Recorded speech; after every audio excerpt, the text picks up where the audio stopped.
Hey guys, MA33 here from Not So Daily Gaming. We're back with another video. I figured I would show you guys how to land in the worst weather possible. So right now I currently set it as the minimums for a Cat III ILS landing. And in addition to that, we're going to go ahead and make it evening, which I found is better than night for reasons. Now we're going to go ahead and set up the route manager. We're going to do this correctly. One thing to watch out for, and something that I forgot when I was first recording this video, is that in order to do landings like this, where it's basically you're never going to see the runway until you're right on it, you really need to be on a ILS, what is it called, Category 3 runway. So I'll show you what that means. So you'll notice, if we can find it, there we go. Okay, so ILS, for runway 20 at left at San Francisco, it is currently ILS Category 1. That's not good enough. If you were just landing normally, you could do a landing on it, but it doesn't mean a lot. Whereas if you look over here at Oakland Airport, runway 29, ILS Category 3. That's exactly what we're looking for. So we're actually not going to land here. We're going to land at K-Oak to prove my point. We're going to go runway 29 with a default approach. Let's see what that, beautiful. Okay, so what that'll do is that'll do a tight turn to this approach point, and that'll just guide us right in there, which is exactly what we want to see. And it'll work perfectly. Notice how we're lined up there, and it'll be a nice landing. And we won't be able to see ourselves. Notice, okay, so I have the altimeter set at 0. Okay, so let's go ahead and not get ahead of ourselves. Notice how I have the altimeter set at 0. That's critical if you want to be able to land correctly using the autopilot. I have armed the autopilot throttle, set the speed to 210. We probably could increase that if we wanted to, but we're not. I'm going to go ahead and put the flaps down here real quick. And once those get down, we'll go ahead and take off. It'll be a nice, easy, quick flight, and I'll show you just how everything works. So let's go and disable parking brake and full throttle, or almost full throttle. Doesn't need to be perfect, and we'll start moving forward. So let's do a nice takeoff here. Should be pretty, hopefully gentle. And I'll show you what I mean when this is why you need ILS for landing, because you'll notice, so as I pull up here, okay, so we're gonna, take off, right? No problem. We're going, okay, gear up, because we can do that. Okay, so we are currently 100 feet, 200 feet, 250 feet, actually. And we're gonna keep climbing, and our cloud ceiling is gonna be, should be at about, oh, no, not quite. Maybe 1,000 feet apparently is where it's at. Yeah, so now, as you can see, I have no idea where I am. So we're going to enable auto throttle, autopilot, LNAV, go ahead and take me home, bud. And we don't want to go that high. Slow down a little bit, bud. Let's go maybe 1,500 is fine. Okay, so we'll go ahead and go here. So this, obviously, we are not flying the plane anymore because I can't see. If I did not have this display down here, I would have literally no idea where the heck, what orientation I was in. Obviously, if we were in a real airplane, we could tell based on gravity and stuff. But even with our internal sense of what is down, when you move the plane just a little bit and you start tweaking that, you really can mess with your senses, and all of a sudden you have no idea what you're doing. This is why it's really dangerous to fly into clouds, because generally, if you don't know how to use this, or you just generally, you just don't know, it can become really dangerous really quickly. Anyway, so we're going to stay at minimum speeds possible, and the reason for that is that I want to be slow as possible. Ideally, we're just coming in for a landing, after a long, 2,000 nautical mile flight or whatever. So we'll stay pretty low and slow, which is just fine for what we're doing. Also worth noting that we are off of multiplayer. mean, you could totally do this on multiplayer, but don't have to. So we'll look at our equipment here. We'll see we have, it was really nice, our route manager automatically puts in the correct frequency if you set a runway to land on. Really, really nice. Makes my job a lot easier. If you did not have it, if it did not do that for you, you just need to zoom in on the end here. And it's not going to show it, but like if I wanted to land on this runway, sometimes you have to fiddle with it a little bit, but I would just type in 111.5. Here, actually, I'll show you. So for radio settings, you'd type it in here to standby, and then you'd switch it. And then for the radio, especially important for ILS landings, you need to type in this number, which would be, in this case, we're not going to use this, but 289, and I just type that in right here. And that's all you need to do, and you're set up to do an auto landing. And these lines, if you get close, should appear. Okay, so now we're above the clouds,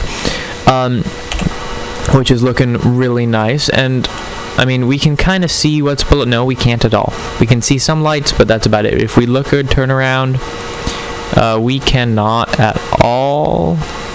Yes, that is correct. We cannot at all see where the heck we are. Okay, so it looks like we're at about 6,000 feet.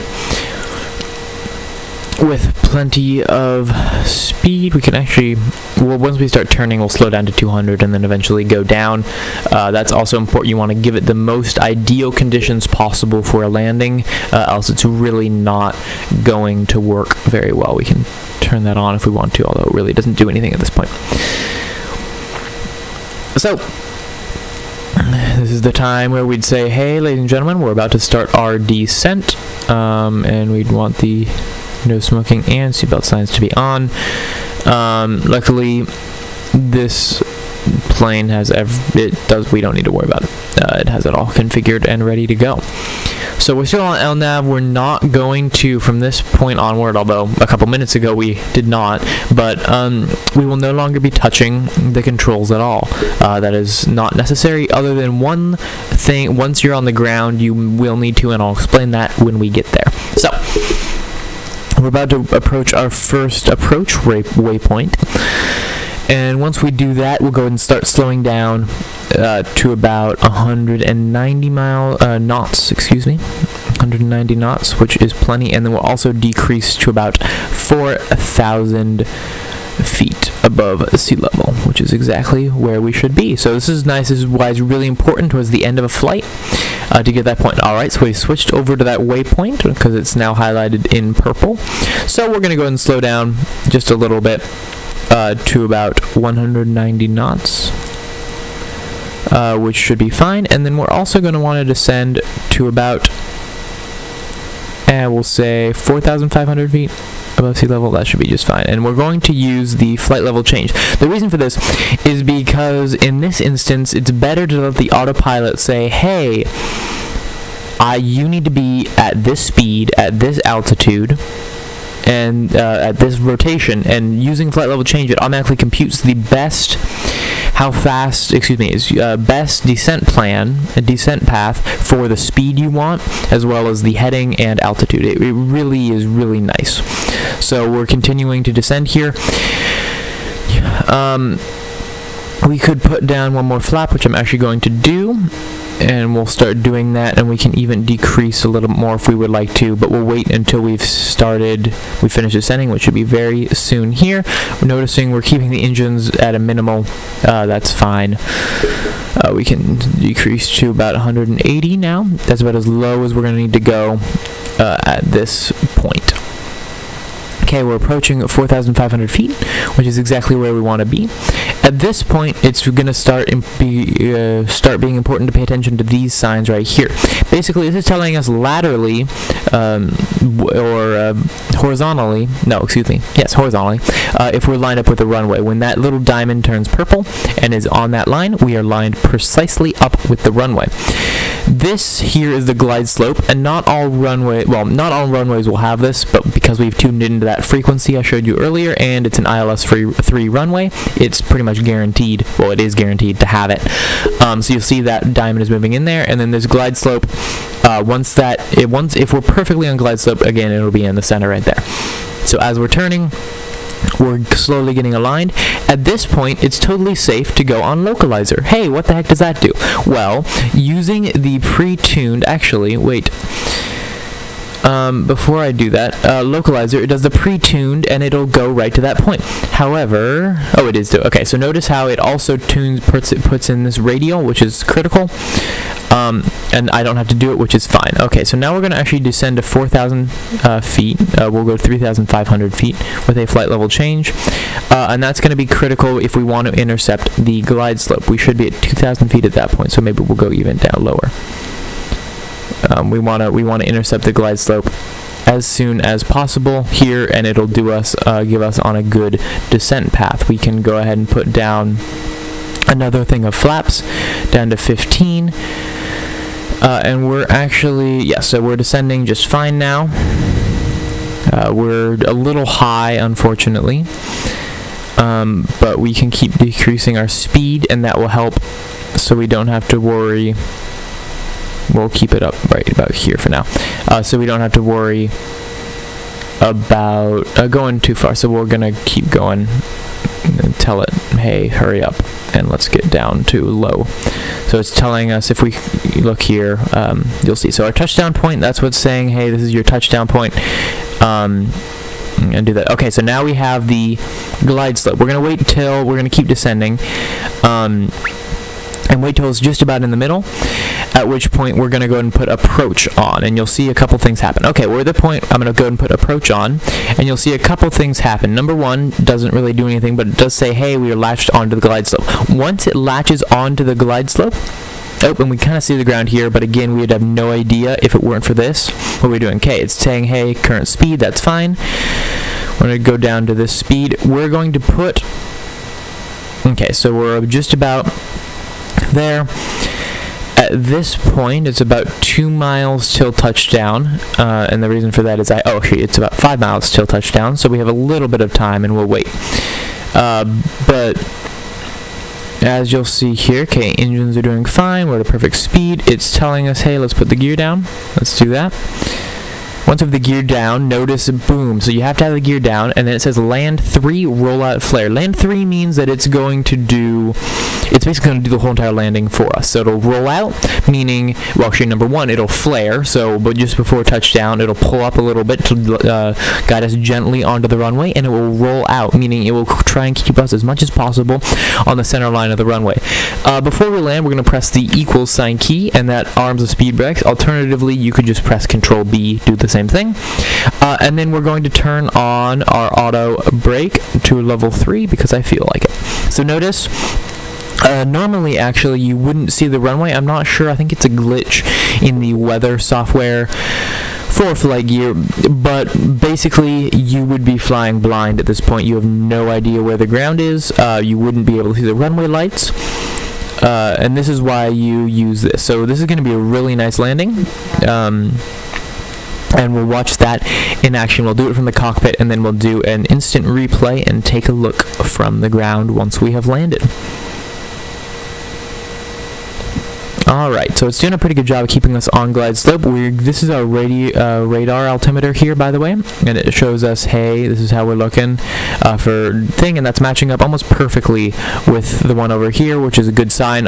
Normally, you would go over here to equipment radio settings, ATIS over here, so we'd say KOC, and then we'll look at the ATIS, or the basically advisory, and so we'd get that correct information here. Alright, so here we're going for the landing. It's doing its rollout right now.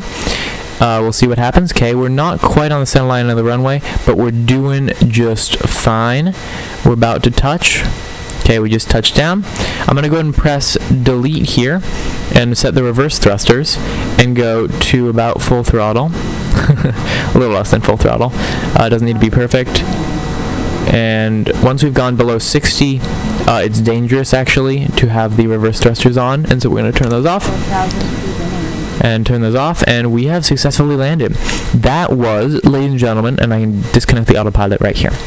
Ladies and gentlemen, that was a autopilot landing. The only thing I did there was turn on the reverse thrusters for a second. Other than that, I did not touch my keyboard at all. So, that's how you do it. Again, you'd probably go off the runway there and obviously do what you need to do, but I didn't touch a thing. So let's go ahead and take a look. Let's go ahead and use the instant replay. That was a total of an 18-minute flight, and we're gonna do it from the helicopter view, I think, just because it's easier. Okay, so we're flying, right? Can't see anything. Okay, coming through the clouds. We're doing more flaps. It's gonna be quite a bit. We're still descending. Okay, so there we have our gear out, and we can kind of just barely see the runway in sight. So we'll keep kind of fast forwarding. Okay, there we go. So as it approaches the runway, okay, here we go. So as we approach the runway, you'll notice, boom, okay, it starts to pull up right there. And there it does. It kind of hovers over the runway. Look at how smooth this is. Okay, it slowly goes down. Boop. Right there. And then at that point, the spoilers deploy. I turn on the reverse thrusters, and we slow down. Again, that was all autopilot except for me putting on those reverse thrusters. That is why that was just really cool.